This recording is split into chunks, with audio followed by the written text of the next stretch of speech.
Entrevista a la máster Emma Soledispa Baque sobre la influencia del pensamiento de diseño en la identificación de conductas disruptivas en estudiantes. Saludos cordiales, hoy compartiremos un espacio importante en el que contamos con una invitada muy especial, la máster Emma Soledispa Baque, quien nos va a hablar sobre la metodología del pensamiento de diseño y su influencia en las conductas disruptivas en los estudiantes. Antes de iniciar con la entrevista, debemos saber quién es nuestra invitada. Emma Soledispa Baque nació el 19 de noviembre de 1961 en la ciudad de Portoviejo, hija de Félix Soledispa Rivera y Leovina Baque Ochoa. Su educación dentro de su formación académica, sus estudios secundarios fueron en el Colegio Nicolás Infante Díaz de Quevedo. Recibió su título en Psicología y Orientación Vocacional y la licenciatura en Supervisión en Administración Educativa en la Universidad Técnica de Babahoyo. Continuó su carrera especializándose en una maestría en Diseño Curricular en la Universidad de Guayaquil. Emma Soledispa Baque ganó experiencias en colegios particulares, Alfredo Pareja Discansesco, Colegio Particular 13 de Abril, Unidad Educativa María Andrea, llegando a ocupar el puesto de psicóloga educativa y orientación vocacional de ese. Fue vicerrectora del Colegio Bellas Artes, su tarea principal era la parte académica. Años más tarde le llegó el turno de vicerrectora en el Colegio Nacional 5 de Junio, orgullosamente fue reelegida por muchos años. Actualmente es docente de la Unidad Educativa Adolfo María Astudillo, quien responderá algunas interrogantes sobre la metodología del pensamiento. Agradecemos que haya aceptado nuestra entrevista y comparta su conocimiento con nosotros. Bienvenida, máster. Buenas tardes, para mí es un placer colaborar con mi poca experiencia a los futuros maestrantes del programa de maestría UNEM. Gracias. También nos acompañan los maestrantes de la UNEMI, Morante Vanessa, Santillán Marlene, Salvatierra Zoila, Suárez Sergio, quienes habla Ronquillo María Fernanda. Damos paso al compañero Sergio Suárez, quien hará uso de la palabra.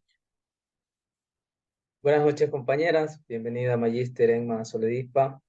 Es un placer tenerla en este espacio y gracias por aportar con un granito de arena respondiendo todas nuestras interrogantes. Mi pregunta es la siguiente. De acuerdo a su experiencia como docente, ¿me podría indicar qué es la metodología del pensamiento de diseño?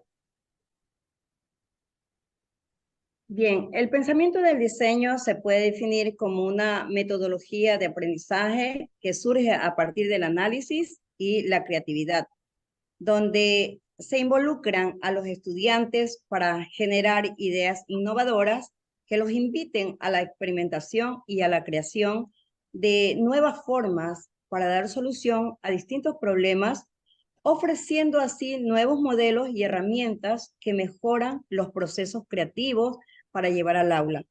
Cabe aclarar que para que esta metodología sea exitosa, se debe prestar especial atención a los problemas o necesidades, respetar las opiniones de los demás, aceptar el fracaso como parte del proceso y participar de manera activa en la construcción de soluciones.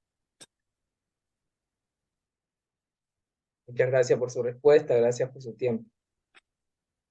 A continuación, damos paso a la compañera Marlene Santillán con la siguiente pregunta.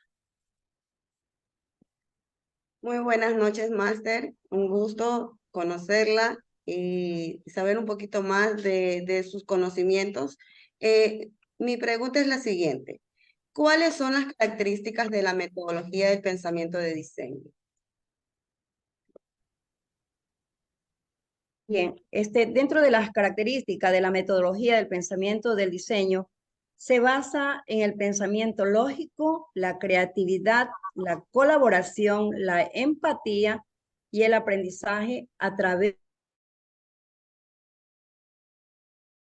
beneficios a los estudiantes, es decir, permite a los estudiantes formar parte más activa de su educación e implicarse en ella.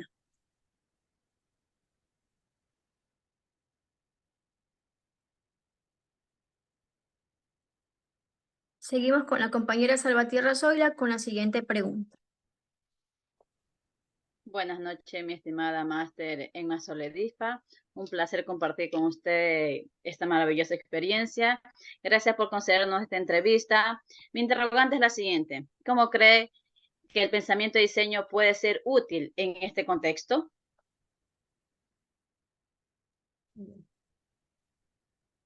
Bueno, todas las personas tenemos un lado creativo. La diferencia está en que no siempre las mismas tareas o no se expresa de la misma manera. Esto nos conlleva a un proceso de trabajo que ayuda a los equipos a desarrollar su creatividad, que nos permite construir ideas innovadoras al resolver problemas. Es decir, es de mucha utilidad para los que estudian esta metodología que se encuentra creatividad e innovación a través de técnicas que permite el pensamiento divergente, la capacidad de encontrar nuevas soluciones, como es la observación, análisis crítico y la empatía. Muchas gracias, mi estimada máster. Concuerdo con usted. Es verdad que en lugar de investigar un problema durante mucho tiempo sin diseñar, un resultado, el pensamiento de diseño favorece una creación de prototipos, donde el alumno puede investigar, analizar y crear. Y a la vez da pruebas para ver qué tan efectivos son. Damos paso a la compañera Morante Vanessa con la siguiente pregunta. Buenas noches, compañeros. Buenas noches, máster Emma Soledispa. Es un gusto tenerla aquí en esta entrevista. Mi pregunta es, en base a su trayectoria, ¿qué nos puede decir acerca de la conducta disruptiva? Bueno, podemos eludir que cada vez es más frecuente encontrar jóvenes que presentan dificultades para integrarse. Se evidencia que presentan, este tipo de dificultades, que en este sentido, la presencia de los alumnos que muestran procesos de inadaptación, algunos de los cuales se manifiestan como comportamientos disruptivos en el contexto educativo, conformándose como un fenómeno cada vez más frecuente y preocupante para algunos de los actores que intervienen en los procesos educativos.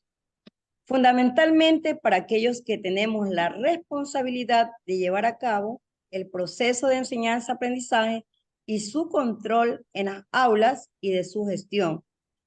Estas premisas nos llevan a plantear la relación entre conductas disruptivas, fracaso académico y los procesos de intervención. Bien, máster, ¿qué consejo le daría a otros docentes que están interesados en aplicar el pensamiento diseño para abordar conductas disruptivas en sus aulas?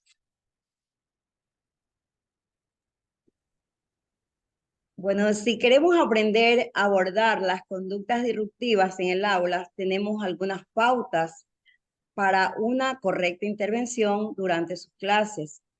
En los casos habituales de conductas disruptibles en el aula, aquellas que entorpecen el orden y disciplina en la escuela, se pueden manifestar las diversas maneras.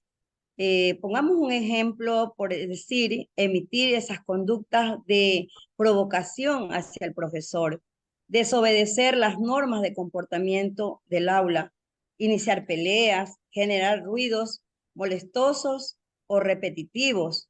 Entonces, para abordar este tipo de comportamiento es conveniente tratar de descubrir cuáles son las causas, así como su intencionalidad. A veces son meras llamadas de atención por parte del alumno con el único objetivo de interferir en el buen clima dentro del aula.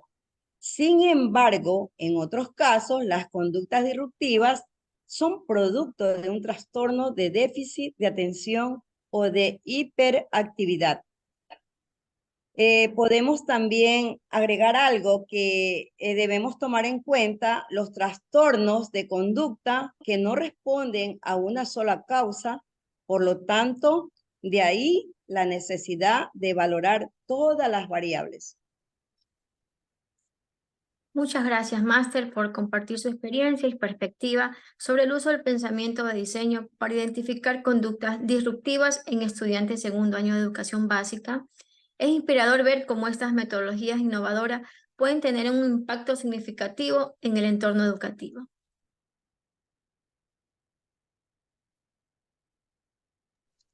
Ha sido para mí un honor compartir con ustedes, futuros colegas, deseándoles siempre el éxito para cada uno de ustedes. Mil gracias.